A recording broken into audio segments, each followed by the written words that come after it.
Bismillahirrahmanirrahim. Alhamdulillahirabbil alamin.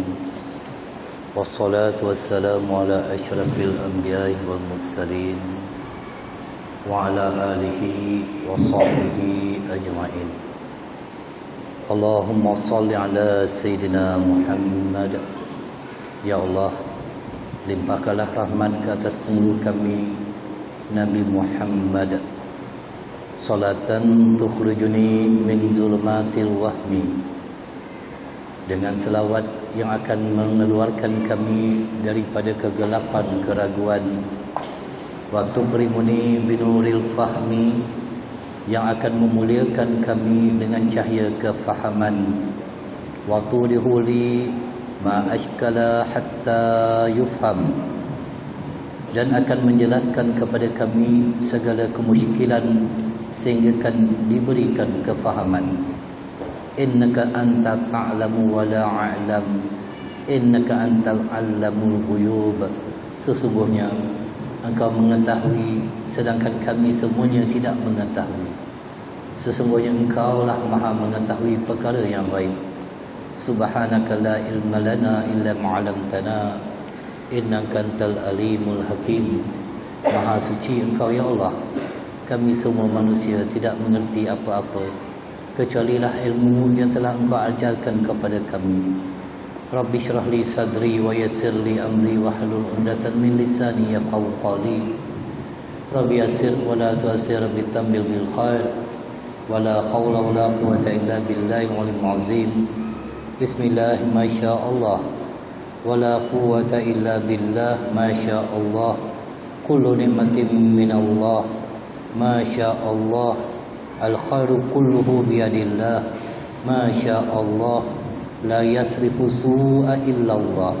Dengan nama Allah, apa yang dikehendaki Allah, dan tidak ada kekuatan untuk berbuat taat melainkan dengan pertolongan Allah. Apa yang dikehendaki Allah, semua nikmat daripada Allah. Apa yang dikehendaki Allah, tidak ada yang menghalang kejahatan melainkan dengan pertolongan Allah. Allahumma aftah alaina futuhal arifin. Allahumma aftah alaina futuhal arifin. Allahumma aftah alaina futuhal arifin. Amma ba'd. Yang saya muliakan Tuan Imam, Tuan Muazzin yang mengumandangkan azan, seterusnya ke seluruh jemaah muslimin dan muslimat yang dirahmati Allah Subhanahu wa taala. Semoga pertemuan kita ini menjadi muqaddimah, menjadi satu wasilah untuk kita bertemu di akhirat nanti bersama dengan Rasulullah sallallahu alaihi wasallam. Kerana kita berhimpun dengan orang-orang yang sering menyebut nama Allah. Kita berhimpun dengan orang-orang yang menginginkan kepada ilmu, orang yang menginginkan kepada kebaikan. Kerana itu semua adalah atas keizinan Allah Subhanahu wa taala. Sebagaimana yang kita fahami, la haula wala quwwata illa billahil 'aliyyil 'azim. Tidak ada daya kekuatan untuk aku melakukan ketaatan kepadamu ya Allah kecuali dengan izinmu ya Allah. La haula wala quwwata illa billahil 'aliyyil 'azim. Tidak ada daya kekuatan untuk aku menghindarkan maksiat kecuali engkau yang melindungi aku daripada berbuat maksiat ya Allah. Mungkin di antara kita itu yang dipilih sebagai tetamu Allah pada hari ini, maka bersyukurlah kita kerana Allah SWT telah menjemput kita sehingga kan kita diizinkan untuk melangkah kaki ke rumah Allah. Bagaimana kalau Allah sudah tidak berkenan, Allah sudah tidak izinkan, walaupun dia mempunyai kekuatan tubuh jasad yang sehat, dia mempunyai kenderaan yang banyak, ada kereta yang banyak, ada motosikalnya, ada segala-galanya. Walaupun rumahnya di sebelah berhampiran dengan masjid, tetapi kalau Allah tidak berkenan, Allah tidak izinkan, maka tidak mampu dia datang ke rumah Allah. Berbeza kalau orang itu tidak mempunyai apa-apa, dia seorang yang miskin, tidak ada kenderaan, kadang-kadang bertongkat dia datang ke masjid, tetapi atas keizinan Allah dia boleh sampai ke rumah Allah. Maka dengan itulah bersyukurlah kita kepada Allah kerana Allah SWT telah memuliakan kita dan meletakkan kita di tempat yang paling mulia di atas muka bumi. Itulah dia masjid. Maka kitalah pilihan Allah, kitalah tetamu Allah pada malam ini. Moga-moga kita akan menjadi tetamu Allah di akhirat besok di dalam syurga bersama dengan para sidiqin, para salihin. Maka istiqamahlah dalam kita menjalani ketaatan kita kepada Allah, kerana umur kita singkat. Kita tak tahu bila kala Allah akan menjemput kita. Maka dengan itulah persiapan yang perlu ada, iaitu beramal soleh dengan sesungguhnya, dengan kita menjadi hamba Allah Subhanahu Wa Taala yang bertakwa. Baik, kita masuk kepada bab ciri-ciri solat Nabi yang sahih. Apabila disebut ciri-ciri solat Nabi yang sahih, daripada segala perbuatan yang dilakukan oleh baginda Nabi SAW akan diperlihatkan kepada para sahabat. Maka para sahabatlah yang melihat cara solatnya Nabi SAW. Kemudiannya, apabila wafatnya Nabi SAW, para sahabat menyebarkan ilmu yang mereka kutip daripada perbuatan 7 ajar yang dibawa oleh Nabi SAW. Sehinggalah kepada tabi'in. Tabi'in itu ialah mereka yang tidak sempat bertemu dengan Nabi SAW, tetapi sempat bertemu dengan para sahabat yang bertemu dengan Nabi SAW. Kemudian disebut sebagai tabi'in, iaitu mereka yang bertemu dengan tabi'in yang bertemu dengan sahabat Nabi SAW. Sehinggalah sampai kepada para ulama. Maka para ulama menakalkan beberapa kitab, menyebarkan ilmu. Bagaimanakah yang dikatakan sallu kama ra'aitumuni usalli. Rawahul Bukhari, bersolatlah kamu sebagai mana kamu melihat aku bersolat.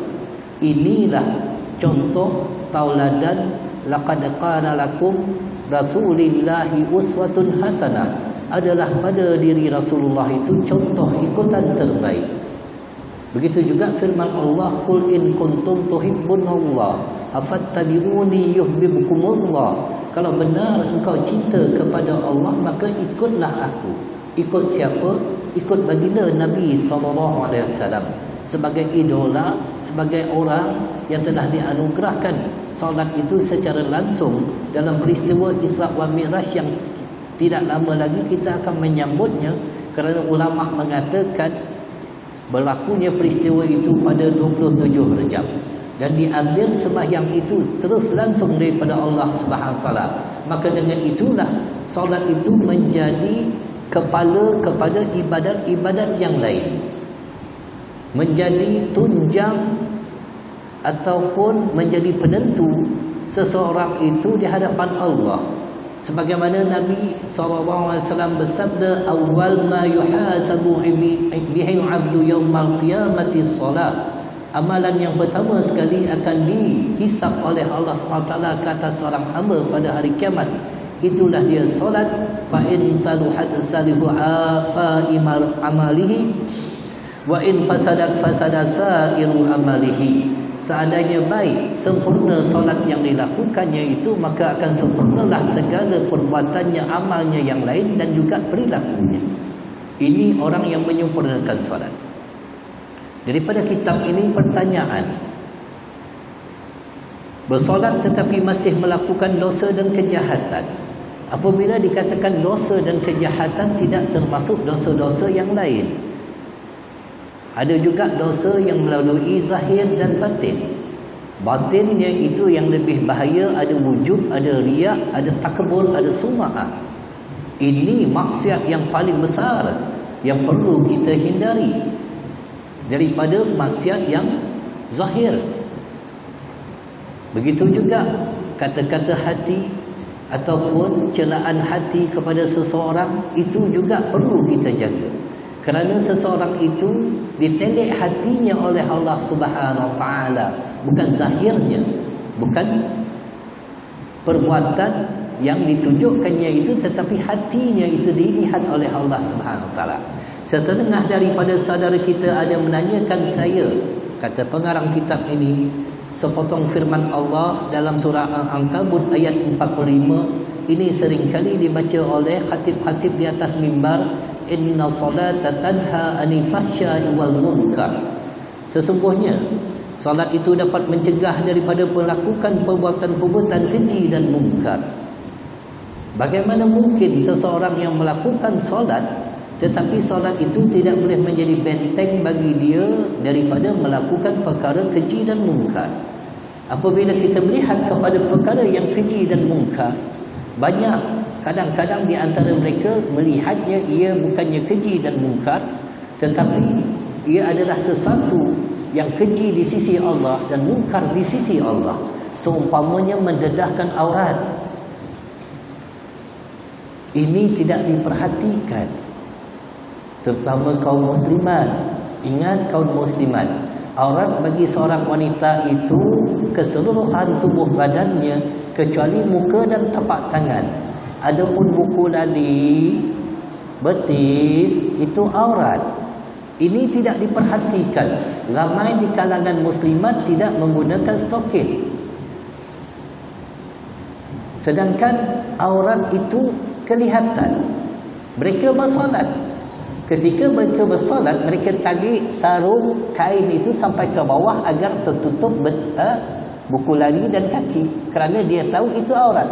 Tetapi apakah menutupnya ketika solat? Ketika luar daripada solat, terbuka auratnya. Ini perlu diperhatikan. Bukan sahaja kepada kaum wanita, kaum laki-laki pun sama. Ini juga perkara mungkar, mendedahkan aurat. Kadang-kadang dia naik motor tu, dilipat kainnya sampai nampak lututnya. Dia berwuduk di luar sampai dilipat kainnya, nampak lututnya. Ini aurat. Ini perkara mungkar. Walaupun nampak kecil di sisi kita, tapi di sisi Allah besar. Ini perlu diperhatikan. Kita tidak melihat kepada perkara-perkara yang mungkar yang besar, tetapi melihat kepada perkara yang kecil yang kita seringkali abaikan, yang kita tidak melihatnya. Mereka bertanya bagaimana keadaannya apabila terdapat sebahagian manusia yang bersolat tetapi masih lagi tetap melakukan perkara yang keji dan mungkar. Bahkan mereka tidak pula menyuruh ke arah kebaikan. Mereka tidak menyuruh ke arah kebaikan, kepada perkara yang makruf.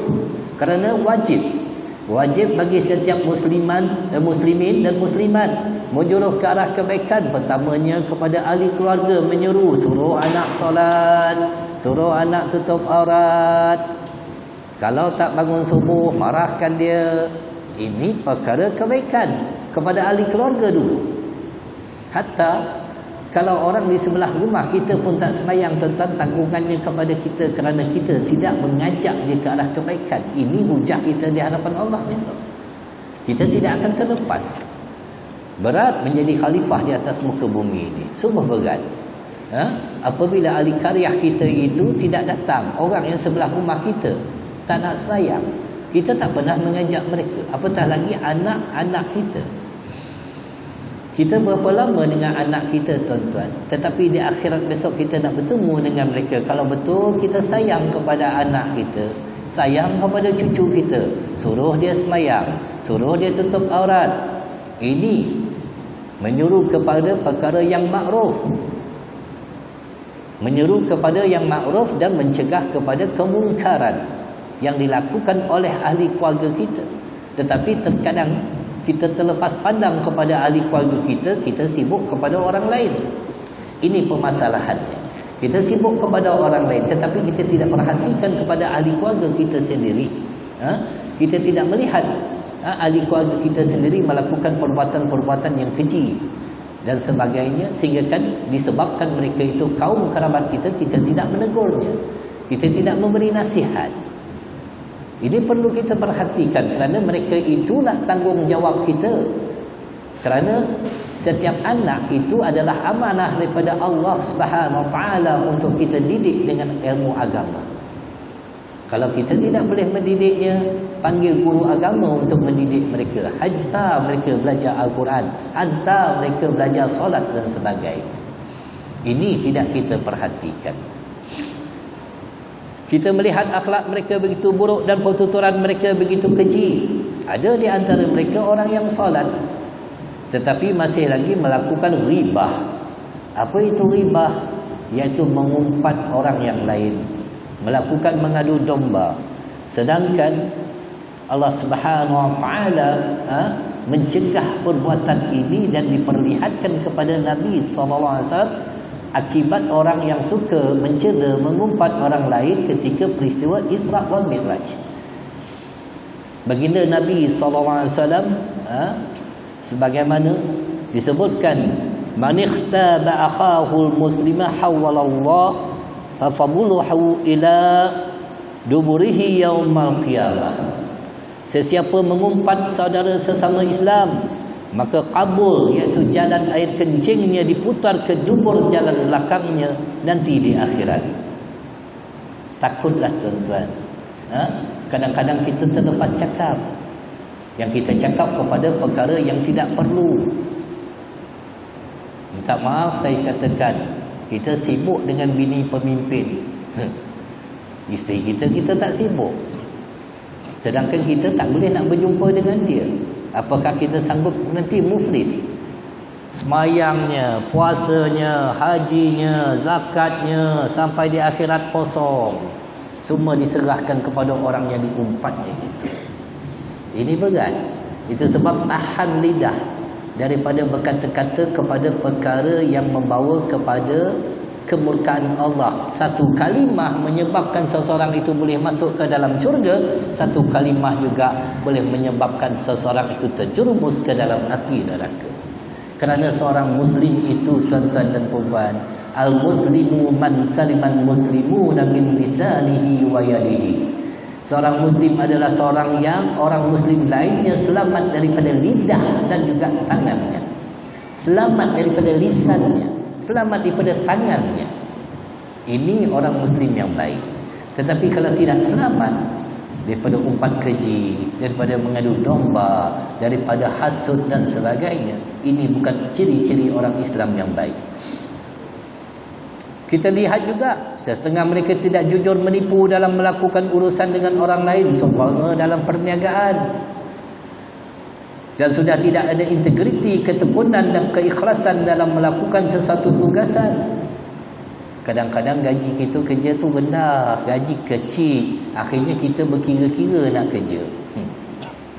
Aku dapat sikit sangat gaji ni, nak kerja buat apa? Kerja pontenglah kita, curi tulanglah kita. Ingat, setiap masa itu akan dikira sebagai kita menipu dalam melaksanakan amanah.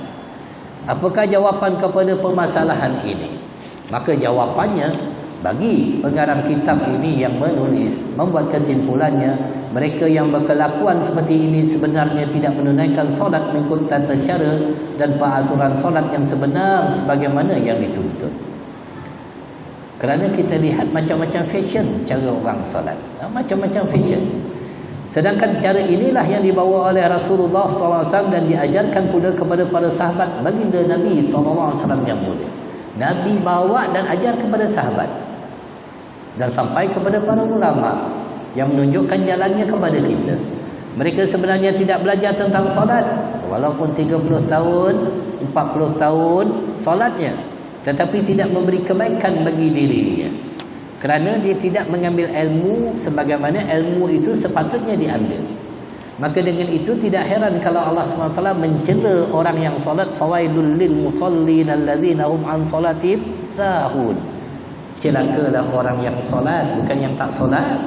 Yang solat, yang sembahyang, yang lalai dalam solat. Apa maksud lalai ini? Lalai ini iaitu orang yang melengah-lengahkan waktu solat. Zuhur 1:15 katakan, dia sembahyang 3:30, pukul 4. Asar, pukul berapa asar tadi? Dekat maghrib baru sembahyang. Ini orang yang melalaikan. Ini orang yang mencuaikan. Bukannya kekhusyukan hati, kerana kekhusyukan hati itu ilmu yang pertama diangkat oleh Allah SWT, itu khusyuk, hilangnya kekhusyukan.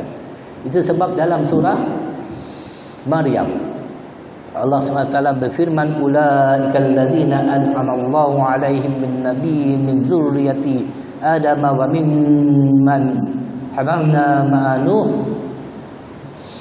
wa min dzurriyyati Ibrahim wa Israil wa mimman hadaina wa ajtabaina idza tulla alaihim ayatul rahman kharru sujjadan wa buqiya.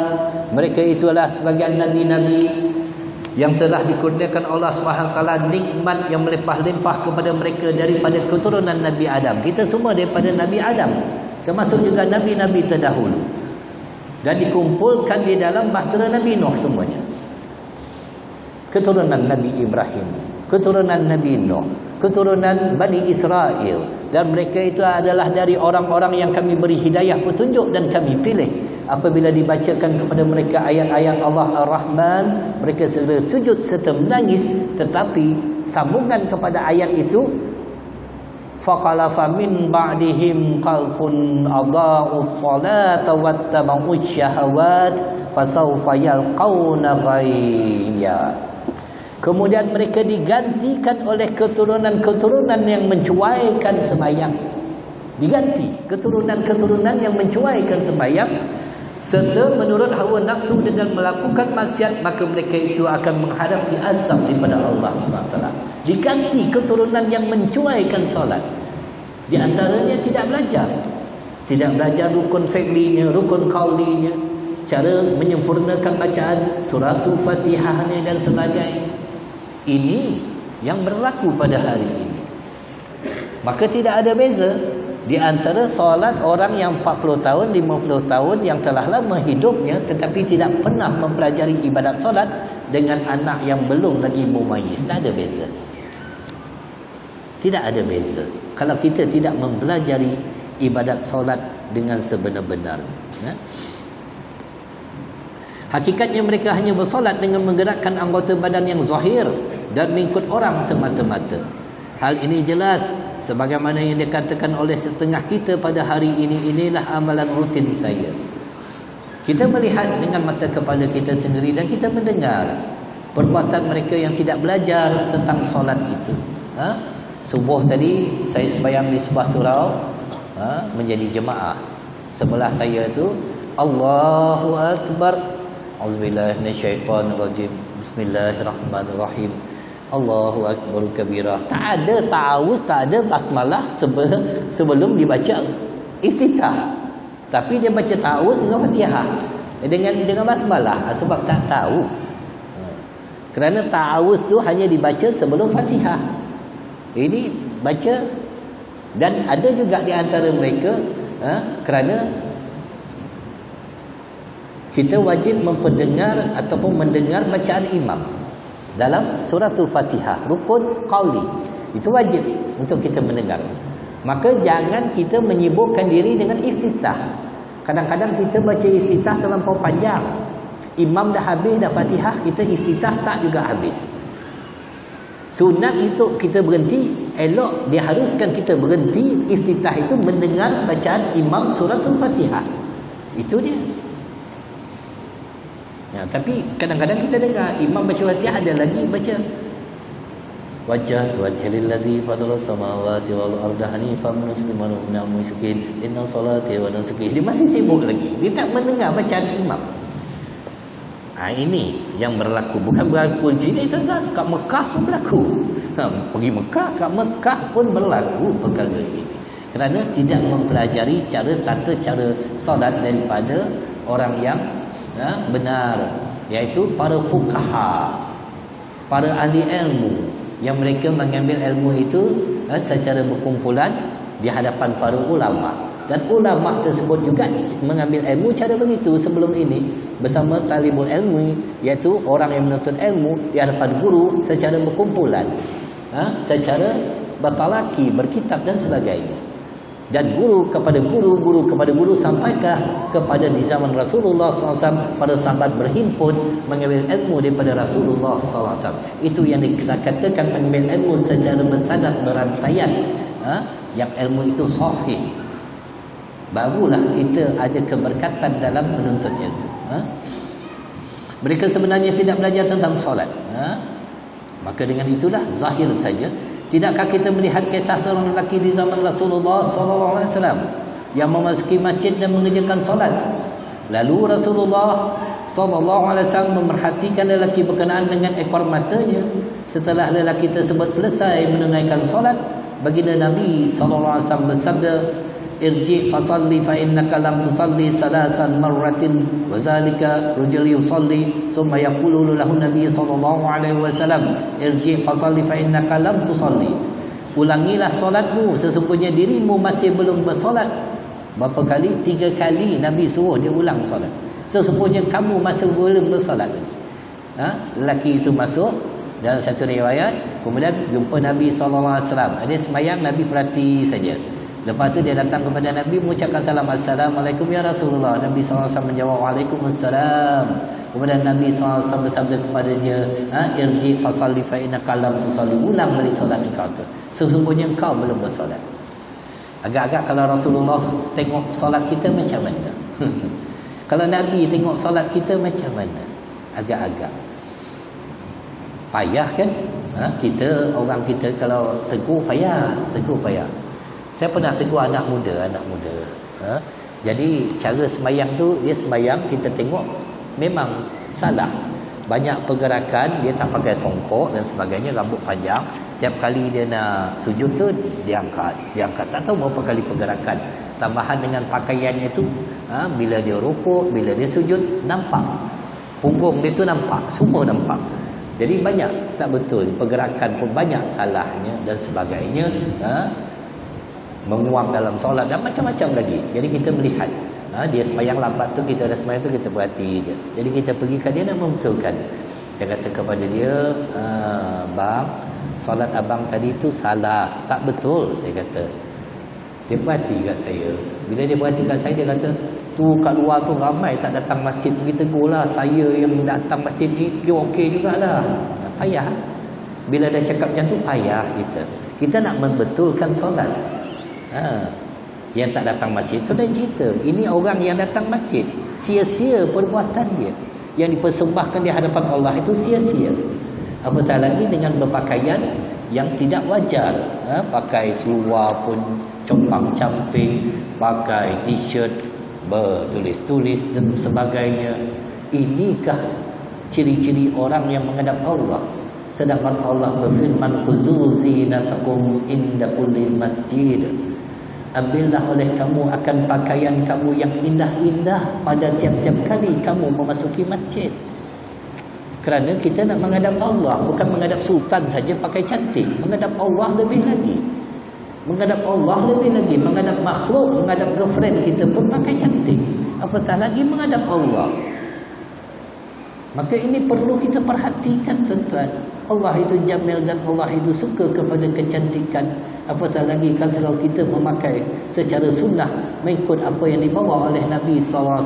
Kalaupun kurang ganjaran solat kita daripada beberapa aspeknya, sekurang-kurang ada ganjaran untuk kita berpakaian secara sunnah. Cukup.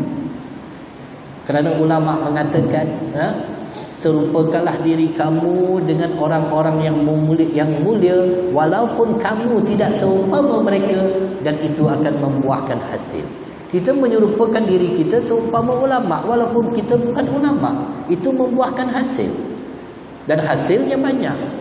Ketika saya pergi mengajar di Masjid Al-Irsyad USJ 1, sebelum mengajar tu, waktu tu cuti sekolah, bawa anak saya kecil singgah dulu di Maidin.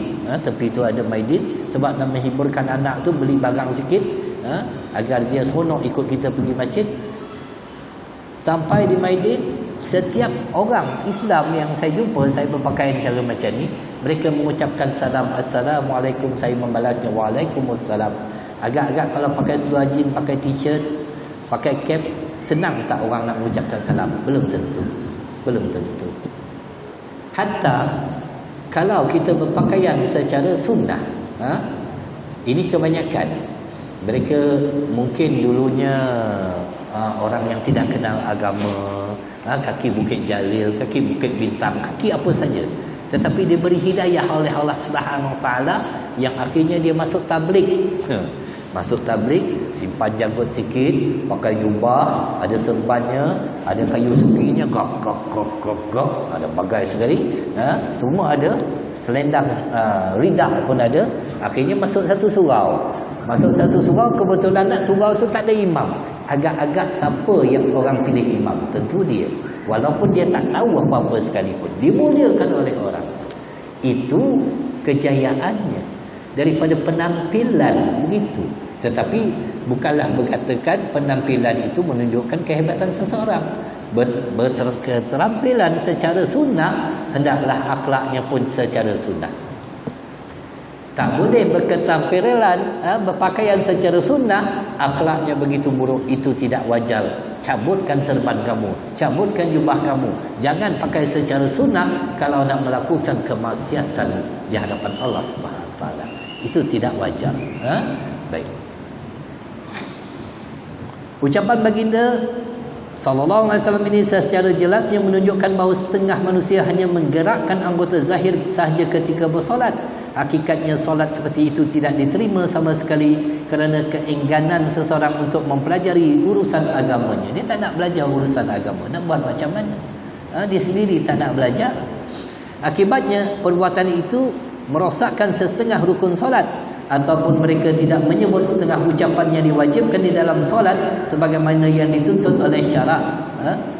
Bermula daripada takbiratul ihram pun ada 16 syarat. Banyak syaratnya. Itu baru takbiratul ihram, rukun qauli. Tak sebut betul-betul. Jangan ada tasdid pada ba dan ra. Begitu juga Fatihahnya. Itu nak pernah perhatikan. Itu sebab kata Imam Al-Ghazali rahimahullah ta'ala dalam kitab Minhajul Abidin, ramai di antara mereka itu mengunjungi musalla, iaitu tempat ibadat, tempat pelaksanaan solat. Mereka menyangka sedang melakukan ibadat, sedangkan mereka itu sedang melakukan maksiat terhadap Allah Subhanahu Wa Taala. Bagaimana yang dikatakan melakukan maksiat? Menyekutukan Allah, mensyirikkan Allah. Bagaimana yang dikatakan menyekutu dan mensyirikkan Allah? Tasdid, belajar dengan tuan imam kita ahli Quran. Kalau dia ada di sini, kalau dia baca iyyaka na'budu wa iyyaka nasta'in, cahayalah aku sembah, cahayalah aku minta pertolongan, bukan Allah. Sebab meninggalkan tasdid pada iyyaka na'budu wa iyyaka nasta'in. Ada berapa tasdid di dalam Fatihah? Ada 14 tasdid. Ini perlu kita perhatikan. Perlu dibaca dengan betul. Dibaca, bezakan za dengan zaih dengan za. Bukan dibaca siratal lazi, berubah maknanya. Ramai orang baca siratal lazi jadi siratal lazi. Ramai orang baca waladh menjadi waladh. Ini ramai. Cukup ramai. Kerana keengganan mereka nak belajar, tak nak belajar. Apatah lagi nak belajar Quran, kalau kena tegur dengan ustaz, besok tak datang lah. Ustaz kata salah, tak betul ni, ulang balik. Besok tak datang lah. Cuba tak percaya, cuba dengan imam muda. Besok tak datang lagi dah. Kalau imam tegur, ni salah ni makcik, pandai-pandai imam tu balik, dia besok tak datang lah. Itu cara orang kita ni, tak boleh ditegur kesalahan dia. Dia nak kena iakan, bagus. Kalau orang tegur tu bermakna nak bagi kebaikan. Tempat saya dulu ada Ustaz Khalid, yang buat pelajaran ilmu tajwid, nak membetulkan bacaan. Mula-mula ramai, bila suruh baca seorang-seorang, dia tegur, besok tu tinggal 4 orang ya. Dia lain tak datang lagi dah. Ini masalah kepada orang kita. Dia tak boleh ditegur. Nak belajar kena tegur, kena terima teguran, baru boleh belajar. Kalau tak terima teguran, tolak kebenaran, sampai bila pun kita tidak akan belajar, kerana kita belajar daripada kesilapan. Dan kita tahu kesilapan kita itu ada orang yang membetulkan, baru kita dapat belajar, tuan-tuan. Itu sebab apabila nak menuntut ilmu, kosongkan hati itu, ikhlaskan niat itu, buang sifat ego. Seumpama Imam Syafi'i rahimahullah ta'ala apabila menuntut ilmu, duduk dalam majlis ilmu, sedangkan seorang yang ahli ilmu, seorang mujtahid mutlak, yang dikagumi Imam Syafi'i rahimahullah ta'ala. Duduk dalam satu majlis, duduk seumpama orang yang tidak mengenal satu huruf dalam Al-Quran. Macam tu dia duduk. Begitu menuntut ilmu. Kita azan terlebih dahulu tuan-tuan, kemudian kita sambung dalam beberapa minit insya-Allah. Boleh sambung ya? Dalam 15 minit 4 minit lagi. Oh, tu dah bunyi dah tu. Tak apa. Jadi kena belajar tuan-tuan dan sanggup menerima teguran, kerana teguran itu sebagai bimbingan. Ataupun mereka tidak menyebut setengah ucapan yang diwajibkan dalam solat sebagaimana dituntut oleh syarak. Menurut hadis ini Rasulullah sallallahu alaihi wasallam ingin menjelaskan kepada kita, solat itu tidak mencukupi dengan niat ikhlas saja. Tak cukup niat ikhlas datang masjid, tak cukup. Kena belajar. Setiap mukhalaf wajib menuntut ilmu. Yang pertamanya ma'rifatullah, mengenal Allah. Belajar juga ilmu fiqh untuk membetulkan ibadat kita. Kita nak pergi haji, kalau tak belajar, tak kursus tuan-tuan, tak erti kita tawaf, tak erti kita sa'i, tak tahu kita melontar. Wajib untuk kita belajar kursus dulu nak pergi haji. Begitu juga ni nak masuk bulan Ramadan, wajib belajar cara-cara puasa pada bulan Ramadan. Kami buat daurah tu. Wajib belajar sebab benda itu kita buat setahun sekali. Puasa wajib belajar agar puasa kita itu tak sia-sia, tak lapar kita. Kerana Nabi SAW bersabda, kam min qa'imin hatu min salatihi tamuwan nasabu. Ramai sekali orang yang mengerjakan solat tetapi bahagian yang dia peroleh dan solat daripada solatnya hanyalah penat dan letih saja. Penat, letih, sujud, rukuk, akhirnya tak ada bahagian, tak ada dicatat ganjaran apa pun, kerana dia tidak mengambil ilmu dengan benar. Itu sebab Nabi SAW bersabda, ya ayuhan nas, wahai manusia, uzu minal ilmi qabla an yaqbadul ilm wa qabla an yarfa'al ilm. Belajarlah ilmu sebelum ia diambil kembali dan sebelum ia diangkat. Apabila tak ada lagi ulama tuan-tuan, mana kita nak ambil ilmu? Akhirnya datanglah orang yang berfatwa yang menyesatkan orang ramai. Ini yang kita takut akhir zaman ini.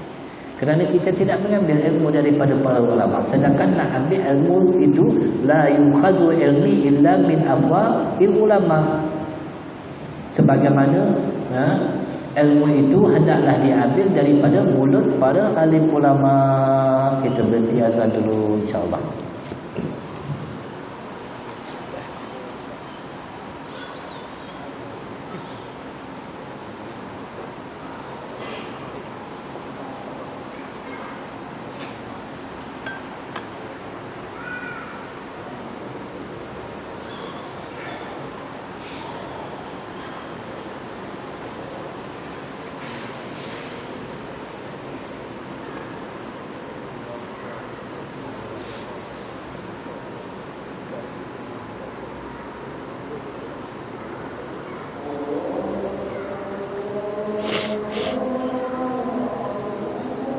Allahu Akbar, Allahu Akbar.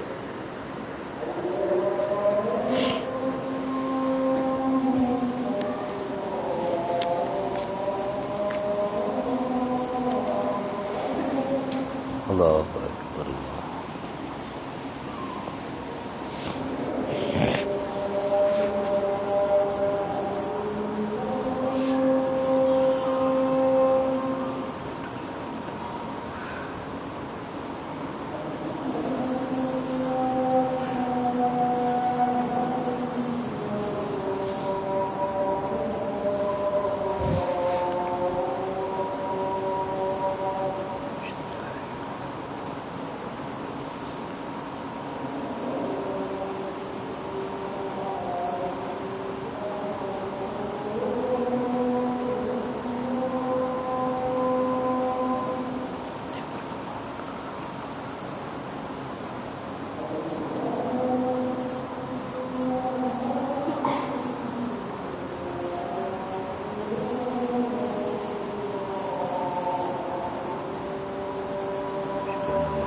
La haula wala quwwata.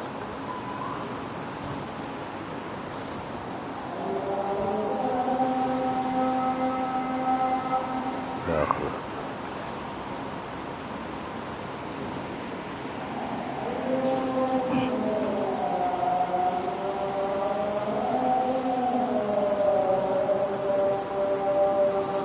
La haula wala quwwata.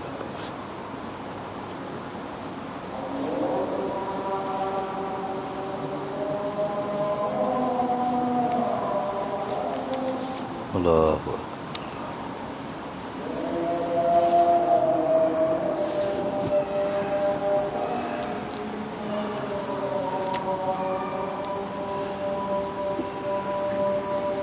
La ilaha illallah Muhammad Rasulullah sallallahu alaihi wasallam.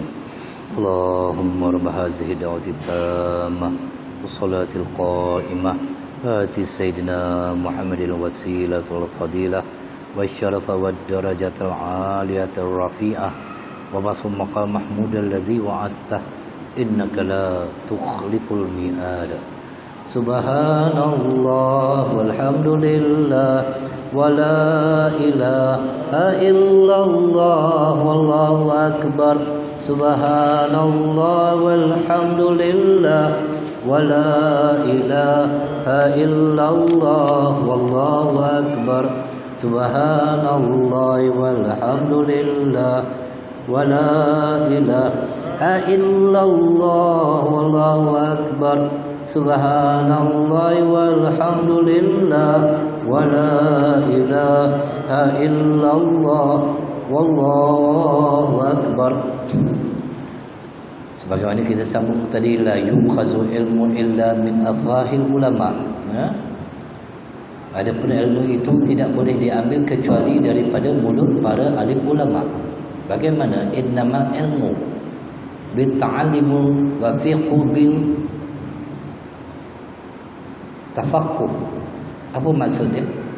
Sesungguhnya ilmu itu mestilah dipelajari dengan ta'allum, iaitu belajar, dan fiqh itu dengan bertafaqquh, mengambil ilmu. Itu cara mengambil ilmu, ya?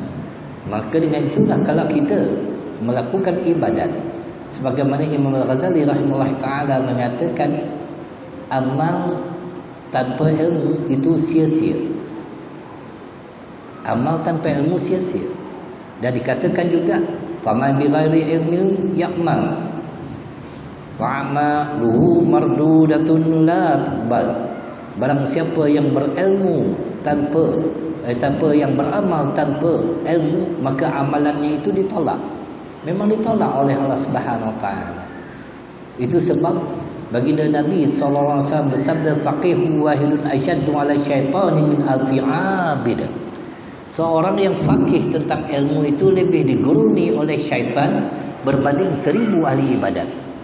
1000 ahli ibadat syaitan tak takut. Kerana dia tahu amalan itu tidak diterima oleh Allah SWT.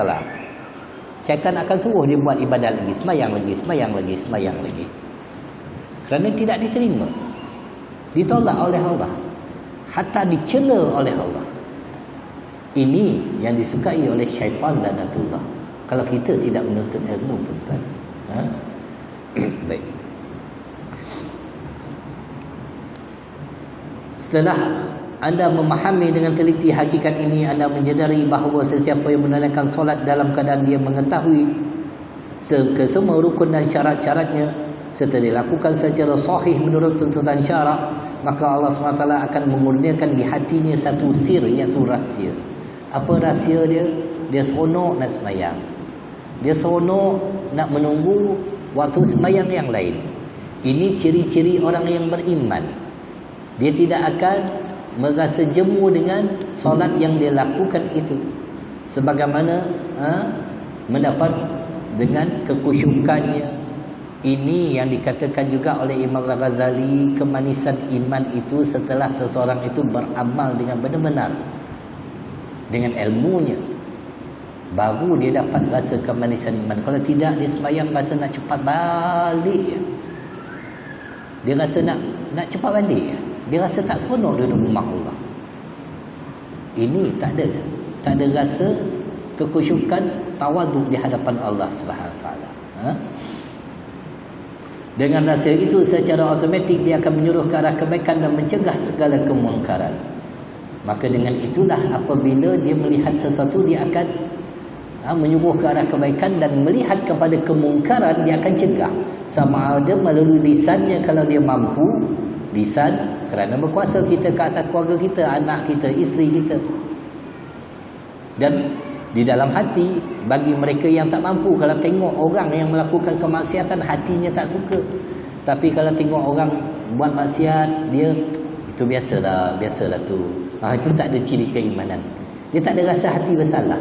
Ataupun tengok anaknya umur dah 17 tahun dah, 15 tahun dah, subuh tak juga bangun, biasalah budak-budak, biasalah. Itu tak ada, itu bukan orang beriman tu. Tak ada rasa hatinya sedih bahawa anaknya itu tak sembahyang, dia tak ada rasa hati. Dan dia tak menyuruh anaknya itu. Itu sebab orang yang diberi kefakihan itu, dia takut kepada Allah Subhanahu Wa Taala.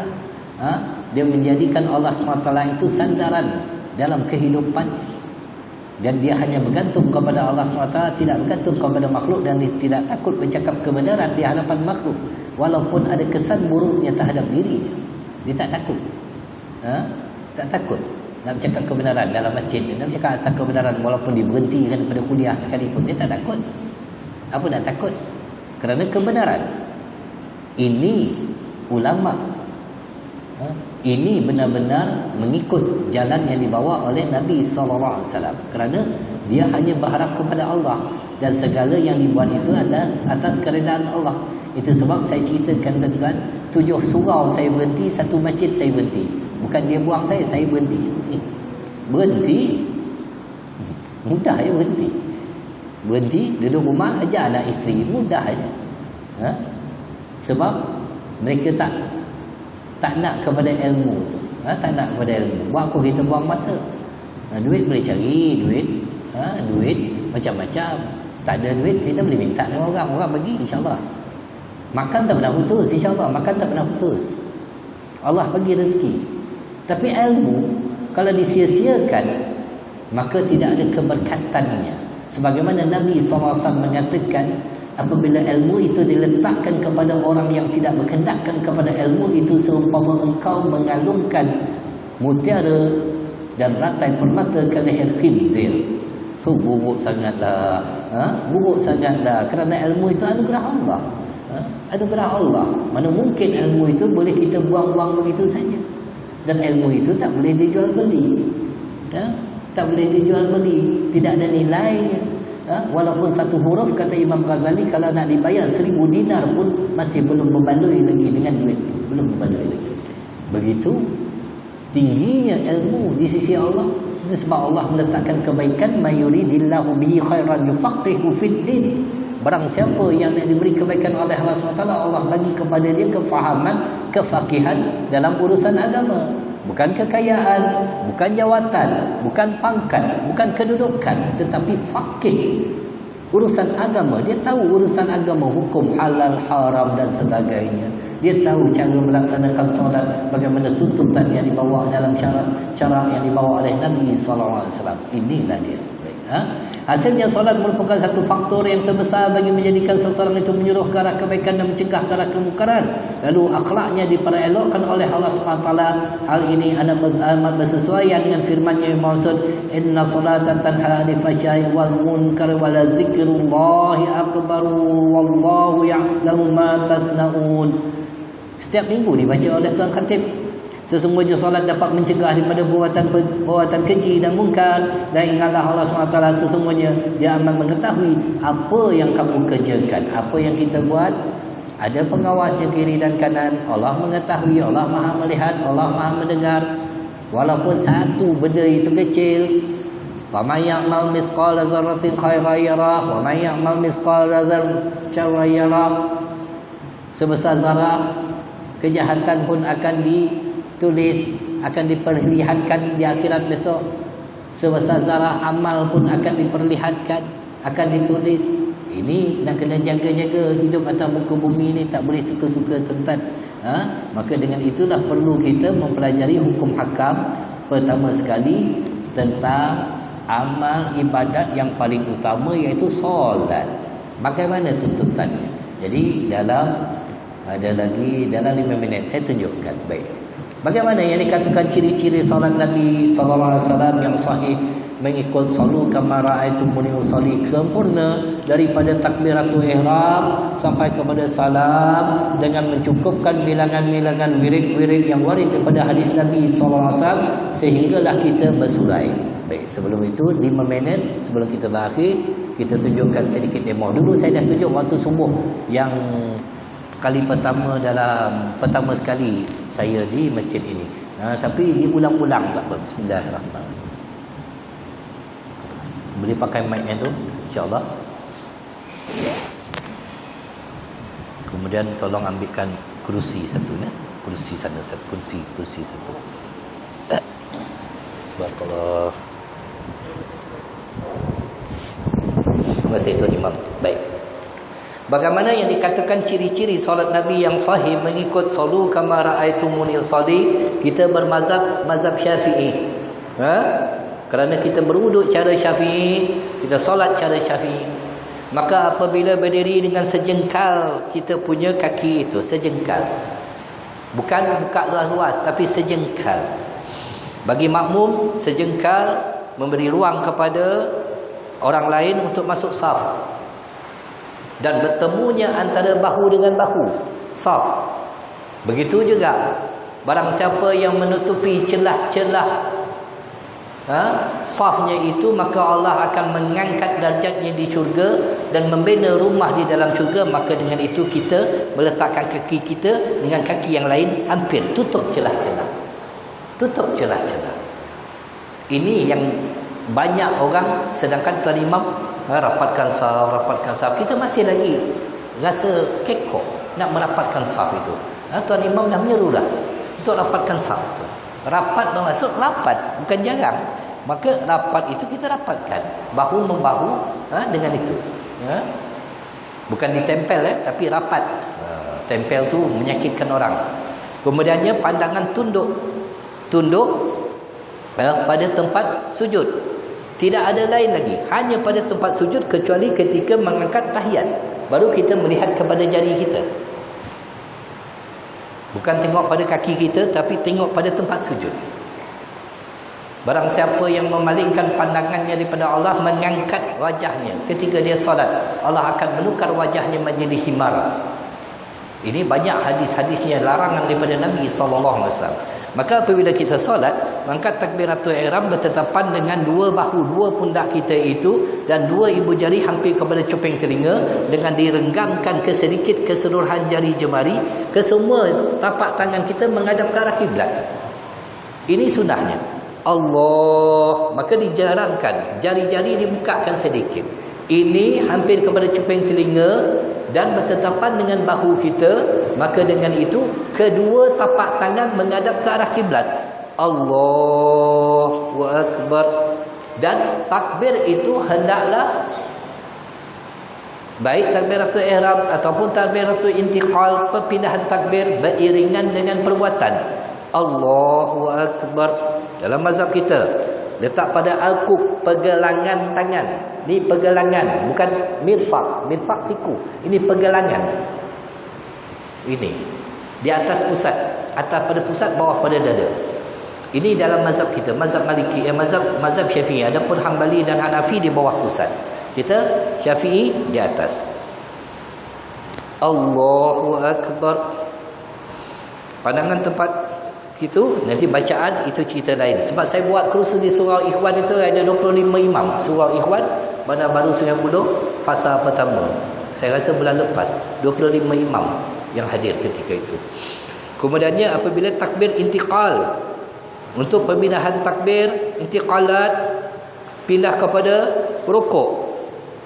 Daripada kita tangan ini Allah, maka beriringan dengan perbuatan tidak terputus zikir Allah, sama macam kita angkat takbiratul ihram tadi tu.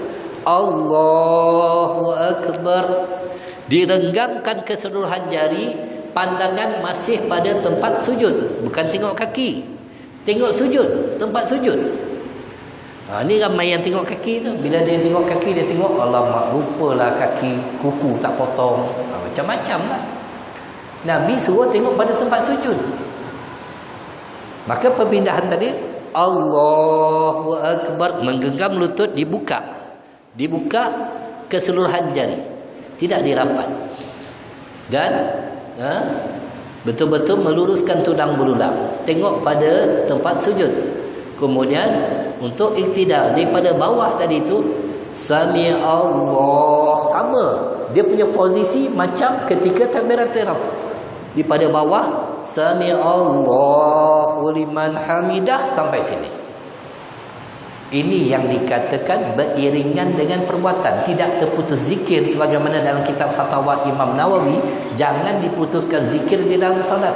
Bukan selepas kita berdiri, kita dah berdiri Sami Allahu liman hamidah, tu terputus zikir. Di antara itu terputus zikir, kerana salat itu tidak boleh terputus zikir. Sami Allahu liman hamidah. Kemudian apabila kita sujud, maka dengan kedua lutut kita yang kita turunkan mengikut mazhab kita, mazhab Syafi'i, Allah, tangan dirapatkan lurus. Allahu Akbar, lurus, rapat. Bukan dibuka macam ni, bukan macam ni, bukan macam ni. Lurus. Kaki, perut ibu jari kaki, sebab tadi saya masuk ada seorang hamba Allah semayang, jadi sujudnya tak betul. Perut jari kaki kita itu dengan kita meletakkan begini. Maka apabila kita letak sujud dalam macam ni, maka akan terarah jari jemari ke arah kiblat. Tadi itu yang saya nampak tu ada seorang hamba Allah semayang, dia letak macam ni. Ini tak sah, sujudnya tak sah. Habis semayang. Kerana 7 anggota yang wajib, 2 tapak tangan, 2 lutut, perut jari kaki kita, kemudian dahi, sunat untuk hidung kita, dan terarah ke arah kiblat keseluruhan jari jemari kaki kita. Allahu Akbar, sujud. Dibuka sedikit, bagi perempuan dirapat. Allahu Akbar. Apabila daripada bawah tu Allahu Akbar, duduk iftirash, menegakkan kaki kanan, duduk pada telapak kaki yang kiri, maka dengan itu akan terarah jari jemari ke arah kiblat. Ini yang sahih. Boleh tak duduk macam ni? Boleh. Tapi ini menyalahi sunnah. Boleh tak duduk macam ni? Boleh. Sah. Menyalahi sunnah. Ada orang duduk macam ni, ada orang duduk macam ni, ada orang duduk macam ni. Sedangkan yang dibawa oleh Rasulullah SAW menegakkan kaki yang kanan. Ini dalam duduk iftirash, duduk antara 2 sujud. Ini dalam mazhab Syafi'i. Adapun mazhab Maliki itu di Allahumma salli ala Sayyidina Muhammad. Di tempat lain mazhab Maliki itu dia duduk iqaq, dia panggil. Ini duduk mazhab Maliki. Mazhab Maliki duduk begini. Banyak di Morocco. Morocco ramai. Tu mazhab Maliki duduk macam ni. Mazhab Imam Syafi'i membezakan duduk iftirash dan tawarruk. Iftirash, menegakkan kaki yang kanan, duduk pada kaki yang kiri. Kemudian jari jemari diletakkan pada paha, dengan lurus ke arah kiblat. Lurus ke arah kiblat. Bukan letak bawah macam ni, bukan macam ni, macam ni. Lurus betul-betul ke arah kiblat. Persembahkan betul-betul di hadapan Allah, lurus. Bukan letak macam ni, tak tahu macam-macam. Sedangkan tak ada hadis yang membawa begitu. Nabi SAW rapat gini, kemudian diri. Kemudiannya apabila kita sujud kali kedua, Allahu Akbar, sujud. Sebelum bangkit pada sujud dipanggil jasratul istirahah. Duduk sebentar. Allah. Duduk sebentar tu macam istirahat tadi. Allahu Akbar. Baru naik. Sampai sini Allahu Akbar. Itu pada rakaat yang kedua. Jadi 4 tempat mengangkat tangan sunat. Allahu Akbar. Rukuk, Allahu Akbar. I'tidal, Sami Allahu liman hamidah. Bangkit daripada tahiyat awal. Tahiyat awal kita duduk istirahat, seumpama duduk antara 2 sujud. Selepas kita tahiyat tadi, Allahu Akbar. 4 tempat sunat mengangkat tangan. Boleh tak kalau tak angkat? Boleh. Sah. Tapi kuranglah ganjaran pahala. Sembahyang Allahu Akbar. Boleh. Tak salah, saya tak kata salah. Allahu Akbar boleh? Boleh, tak salah. Buatlah suka hati. Tapi menyalahi sunnah. Kita nak bertetapan pada sunnah. Ini yang kita nak bawa. Agar kita itu dipandang oleh Allah SWT mengikut jalan laqad kana lakum rasulillahi uswatun hasanah. Adalah pada diri Rasulullah itu contoh ikutan terbaik. Kemudian duduk tawaruk, duduk tahiyat akhir. Maka kita duduk pada lantai dengan menghamparkan kaki yang kiri. Kaki kanan ditegakkan. Kata ulama begini, ditegakkan. Elok dilencongkan jari jemari kaki yang kiri, maka akan terarah jari kaki yang kiri, jari yang kanan ke arah kiblat. Begitu juga dengan tangan kita. Ini yang kita nak bawa. Ini yang kita nak tunjukkan kepada masyarakat, agar kita itu terpandu sebagaimana yang dibawa juga dalam kitab Munyatul Musalli oleh Al-Imam Al-Alama Al-Alim Syekh Daud Al-Fatani. Begitu juga yang terletak dalam kitab Minhajul Talibin, kitab Fathul Mu'in, bagai-bagai kitab turat, kitab fiqh. Ulama-ulama terdahulu telah menunjukkan cara solat baginda Nabi SAW. Kemudiannya sehinggalah kita memberi salam. Kum masih lagi ke arah kiblat. Assalamualaikum.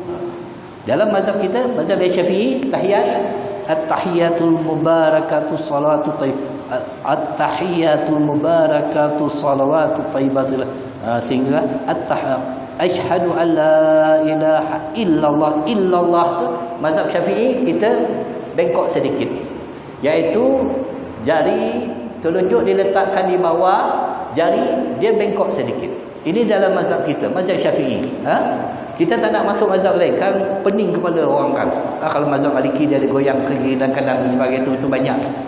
Kita nak bawa mazhab kita, maka diturunkan sedikit sampai berakhir salam. Assalamualaikum warahmatullahi. Masih lagi macam tu. Kemudian baru alih ke sini, kiblat balik. Assalamualaikum warahmatullahi. Baru dilepaskan. Itu dalam mazhab Imam Syafi'i yang kalau kita nak ikut betul-betul, baru kita dapat pengajaran yang dibawa oleh Nabi SAW. Semua berdalil. Kalau kita nak baca satu kitab tu panjang sampai tahun depan tak habis lagi tuan-tuan. Sedangkan solat kita masih lagi belum betul. Kalau nak cerita satu-satu sebab itu secara terperinci. Kemudiannya subuh dan maghrib. Baik, subuh dan maghrib. Tadi kita tengok perbuatan imam. Alhamdulillah. Kenapa imam tidak beralih kedudukan selepas daripada salam?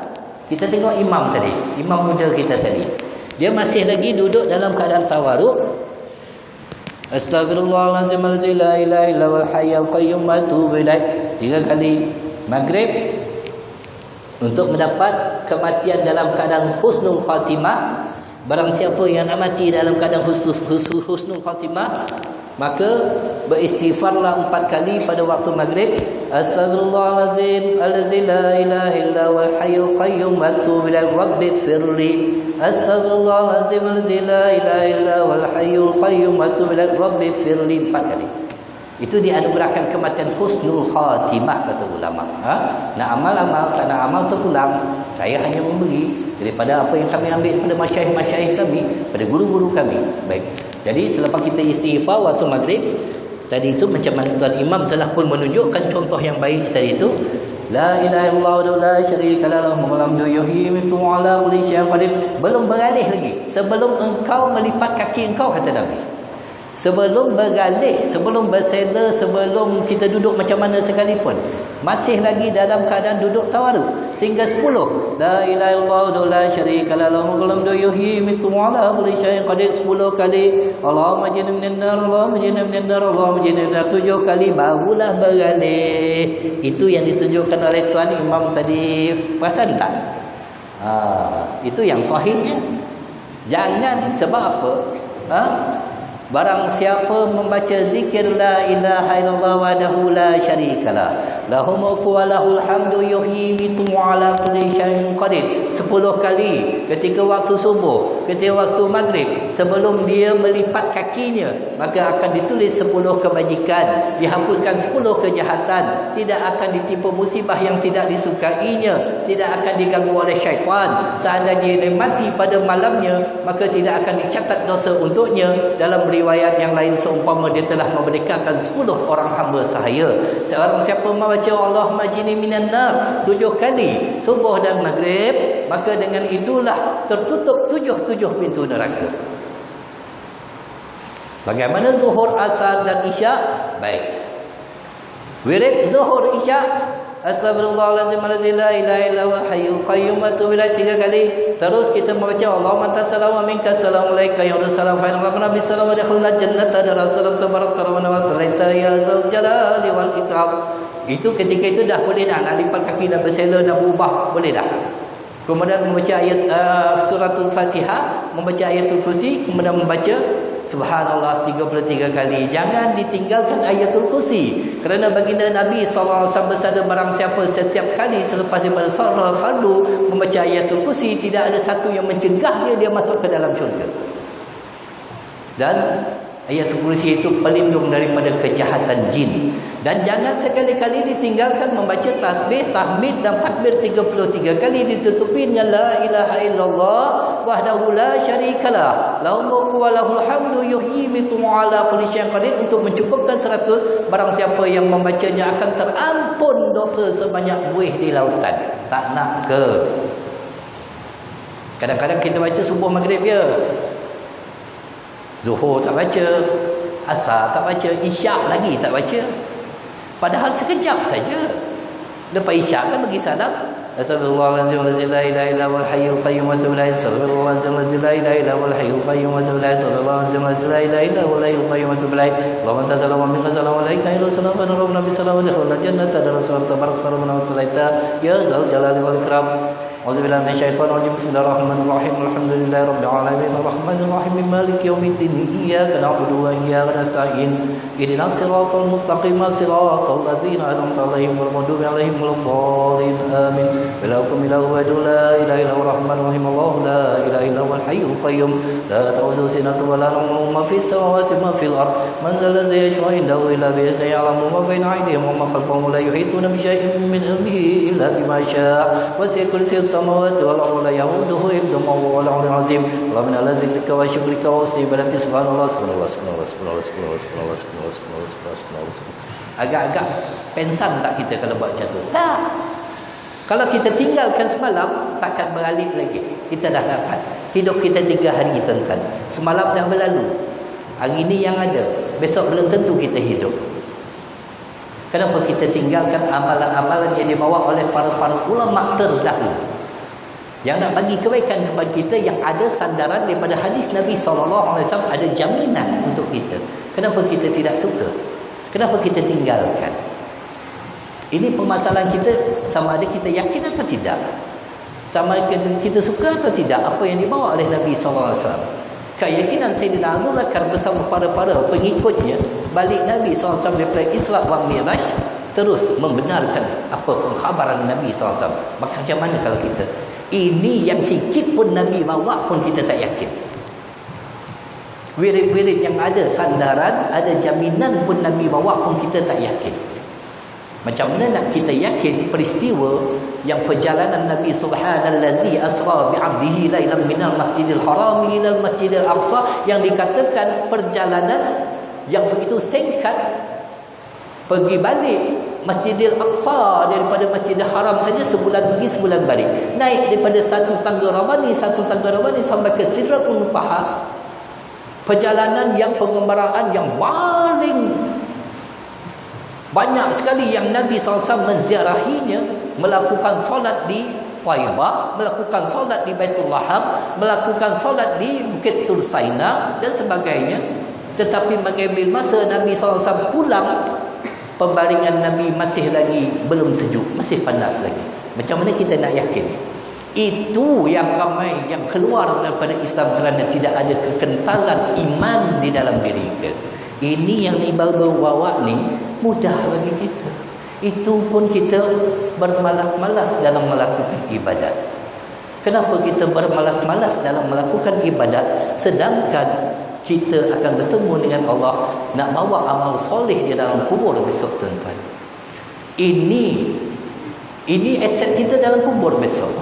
Ini yang akan kita jawab di dalam kubur. Anak tinggal, isteri tinggal, harta tinggal, keduniaan tinggal, kerja tinggal, pangkat tinggal, amal yang soleh. Mungkin sebab daripada ucapan kita tadi, subhanallah, subhanallah, subhanallah, Allah pandang dan Allah memasukkan kita ke dalam syurga. Mana kita tahu? Baginda Nabi SAW mengatakan kepada sahabat, wahai sahabatku, apakah kalian tidak mahu melakukan amal sebesar gunung Uhud? Bagaimana ya Rasulullah untuk kami melakukan amal sebesar gunung Uhud? Kata sahabat, ucapan subhanallah lebih besar daripada gunung Uhud. Ucapan alhamdulillah, ucapan Allahu Akbar, ucapan la ilaha illallah lebih besar daripada gunung Uhud. Kenapa kita tinggalkan zikir subhanallah, subhanallah, subhanallah, subhanallah, subhanallah, subhanallah, subhanallah?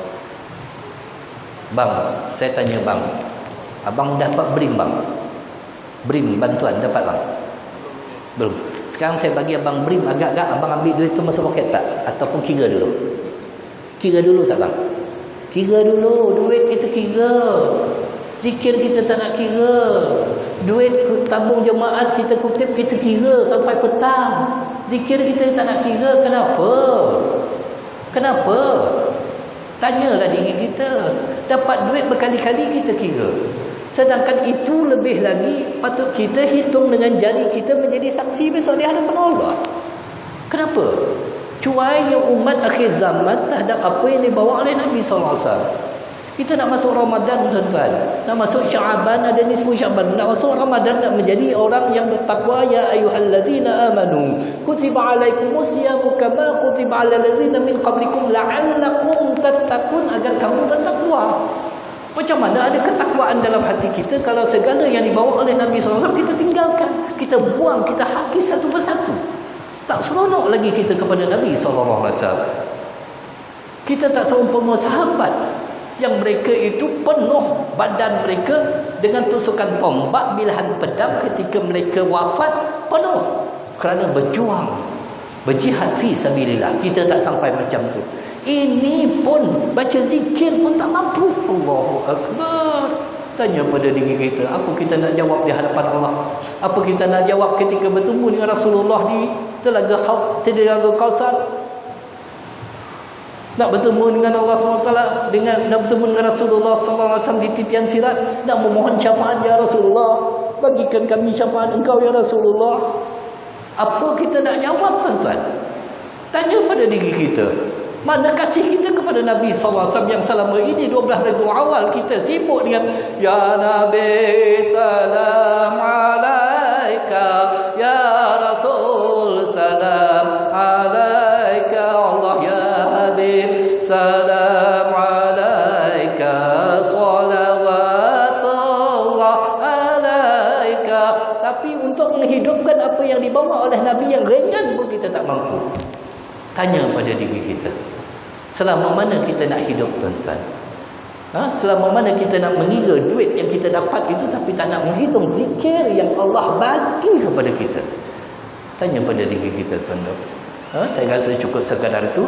Jadi kerusi ini di antara kesalahannya bagi orang yang uzur. Baik, sedikit saja lah. Sebab saya nak membetulkan agar kita tak rugi, tuan-tuan.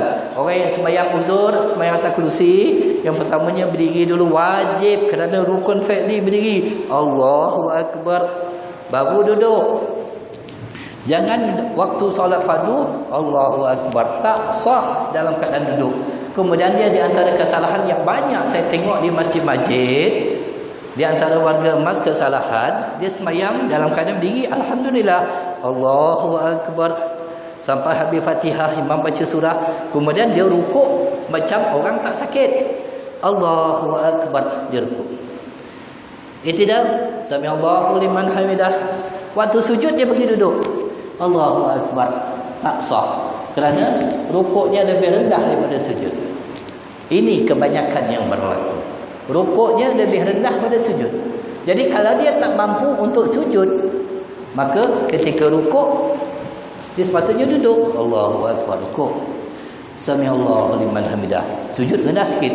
Allahu Akbar. Itu baru betul. Ini rukuknya lebih rendah pada sujud. Ini kebanyakan yang berlaku daripada warga emas yang saya rasa 3-4 orang saya dah tegur dah. Saya dah tegur. Tak pasal tegur lah. Kerana kesian. Dia nak sembahyang tapi tak tahu caranya. Akhirnya sembahyang tak diterima. Ini kita sayangkan orang Islam, kena tegur. Kita sayangkan jemaah kita kena tegur. Kita kena berbetulkan. Itu ciri-ciri orang yang ada kasih sayang bertautan untuk membaikkan setiap orang. Jadi cukup sekadar itu tuan-tuan dan puan. Saya mohon ampun dan maaf. Tidak ada menguris hati siapa-siapa. Alhamdulillah kita mempunyai imam yang baik tadi itu. Al-Qurannya, bacaannya, Masya Allah, tabarakallah. Pergerakannya tadi itu kita tengok sampai akhir kepada salamnya. Itulah perbuatan yang dibawa oleh Rasulullah SAW. Maka kita boleh belajar daripada perbuatan imam tadi itu, sehingga dia memberi salam tadi itu, doanya tak panjang mana. Cukup doa begitu kerana telah pun terhimpun dalam zikir tadi ada doa. Allahumma antas salam wa minkas salam, ada doa. Semuanya telah pun terhimpun di dalam zikir. Kenapa perlu panjang-panjang? Itu yang kita seronok apabila ada imam dia tahu cara-cara mengendalikan solat berjemaah. Alhamdulillah.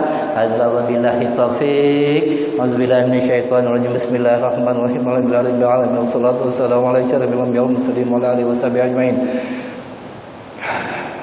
Allahumma barik lana fi Rajab wa Sya'ban wa balighna Ramadan. Ya Allah, ya Tuhan kami, Engkau panjangkan, Engkau berkatilah kami pada bulan Rajab dan Sya'ban. Panjangkan umur kami untuk kami bertemu dengan Ramadan. Allahumma taqabbalna minna salatana ta'amma wa fir lana dzunubana amma wa la tu'azzibna yawmal qiyamah innaka ala kulli syai'in qadir.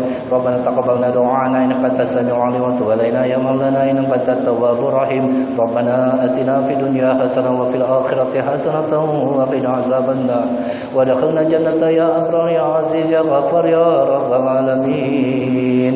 اللهم اتم لنا بحسن الخاتمة ولا تتم علينا يا الله بسوء الخاتمة. صلى الله على سيدنا محمد وعلى آله وصحبه أجمعين بفضل سبحانك رب العزة عما يصفون والسلام على المرسلين والحمد لله رب العالمين. تقبل الله منكم. السلام عليكم ورحمة الله وبركاته.